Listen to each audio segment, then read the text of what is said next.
Hello everyone, this is Mr. Jackson, and today we are going to be kicking off our Unit 4 over transport in the body by starting with the best way to start this discussion on transport, which is your blood. Let's get right into it.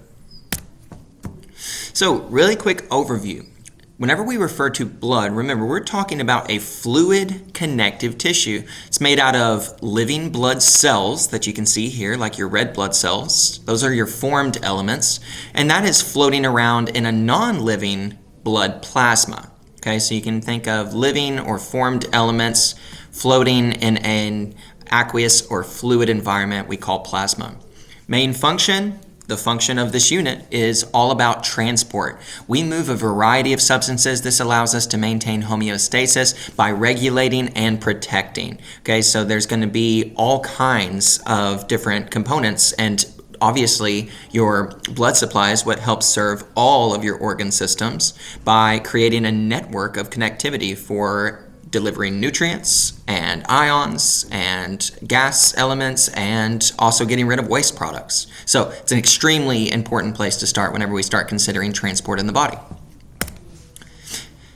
Now, all of these apply to the overall functions of your blood, right? So it's not just generally transport. Your blood does carry your oxygen, or O2, from your lungs, as well as the nutrients from your digestive tract, and that takes that anywhere that those need to go. Two very important things.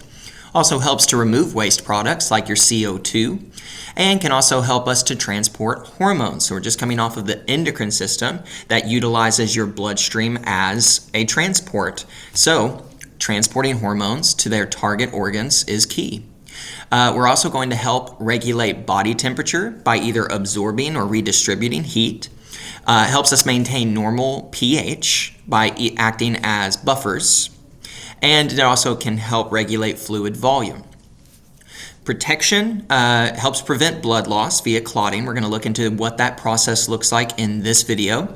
And then also it helps to prevent infection by carrying antibodies and white blood cells to infected tissues so that we can effectively treat whatever it is that is producing that infection. So we want to look at the structure of blood, and whenever we look at blood, we can look at whole blood. This would be what would actually come out if you are bleeding or whenever you actually donate blood. So this is essentially a mixture of formed elements, water, and a variety of dissolved molecules. And we can actually put our blood, like if we were to donate it, it comes out looking pretty uniform, right, as a solution, like you can see here. But if we place that in a centrifuge and spin it very, very fast, we can use that centrifuge to actually separate those different components. And so if we were to put this into a centrifuge, this vial is going to show you exactly what that might look like after we finish. So you can see this top portion here. About 55% of whole blood is going to be blood plasma. Now this is going to be made up primarily of water, but it's also going to be about 10% solute, so all the other dissolved particles. You have this buffy coat layer right here. It's only about 1%, but it's going to be right there in the middle. And this is going to be made up of white blood cells and blood platelets. And then finally, at the very bottom here, the most heavily weighted, sinking to the bottom, is going to be about 45% of your whole blood, and this is going to be made up of your red blood cells, or erythrocytes. So we can break this down a little bit further. We want to make sure that we fully understand exactly what these components are. So again, at that top portion, about 55%, you have plasma. Mainly water with some other dissolved substances such as plasma proteins. Could also be those dissolved substances like your very hormones that we circulate, that we looked at with your endocrine system. Whenever we get down to this buffy coat layer here, that's going to be made up of your formed elements of white blood cells and platelets. White blood cells, the official term for those, are your leukocytes. These help our body recognize and fight off foreign substances. You also have blood platelets, officially termed thrombocytes, and these cell fragments actually help to stop bleeding whenever a blood vessel becomes damaged or we experience injury.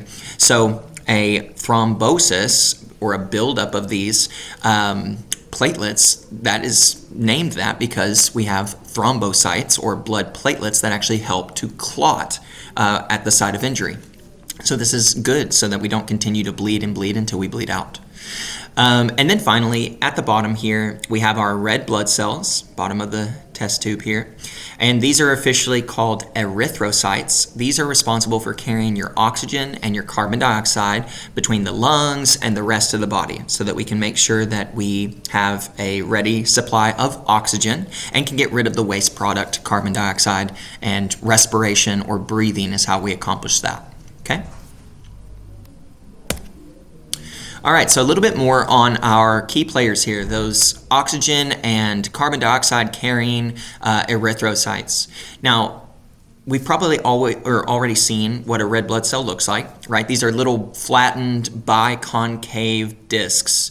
They look a little bit like donuts or bagels, something like that, but the inside portion isn't completely hollow, right? It is just concave, right? So there's an indent, and this creates a larger surface area for gas exchange. So it makes them more flexible, easy to squeeze into tight places, and also gives them more surface area to carry those essential gases or waste products. Mature red blood cells consist of a plasma membrane surrounding tons of proteins, but the majority of those proteins, 97%, are hemoglobin. Okay, so when we say hemoglobin, this is the protein that specifically binds and carries oxygen. So that makes these red blood cells extremely good at carrying oxygen. It's important to keep in mind we don't have a nucleus, no other organelles. These have a very singular purpose, and that is to bind to and carry oxygen to the sites that they are needed. And they also contain iron, which also readily binds with oxygen. Iron is a mineral that is found on the inside, and that also helps this affinity for oxygen to bind to these red blood cells so that we can carry them to wherever oxygen is needed. So how do we actually make these red blood cells? They're not like other cells where we have a nucleus, so we're not going to readily divide red blood cells like a lot of other cells to make new ones. So where do we get them? We have this process of hematopoiesis. Hematopoiesis, that's how we actually create or form new blood cells. Most of these blood cells don't divide, right? So we need stem cells that come from our red bone marrow, and those are where we can actually differentiate those stem cells to make new replacement cells. It is very important that we identify, so we have our red bone marrow here, and then we have these stem cells that are hematopoietic, and from those stem cells they can specialize and differentiate to create our leukocytes, our erythrocytes, and our thrombocytes. So as a need arises based on relative amounts of these in our circulating bloodstream, that will deliver a signal to our red bone marrow, specifically a hormone that is found here in that tissue, and that is what will regulate how much of these formed elements we create. So that hormone, that key player here, EPO or erythropoietin, this is a hormone that helps to regulate the overall formation or destruction of red blood cells based on the overall quantity that you have in your system. So these is made mostly by the kidneys, also a little bit in the liver, and this hormone responds to humoral stimuli, right? Think back to the different ways in which hormones can be synthesized and released. This is triggered by a drop in normal blood oxygen levels, right? So that low concentration of that oxygen would trigger the hormone erythropoietin, and erythropoietin would stimulate the creation of more red blood cells that could carry more oxygen to our tissues.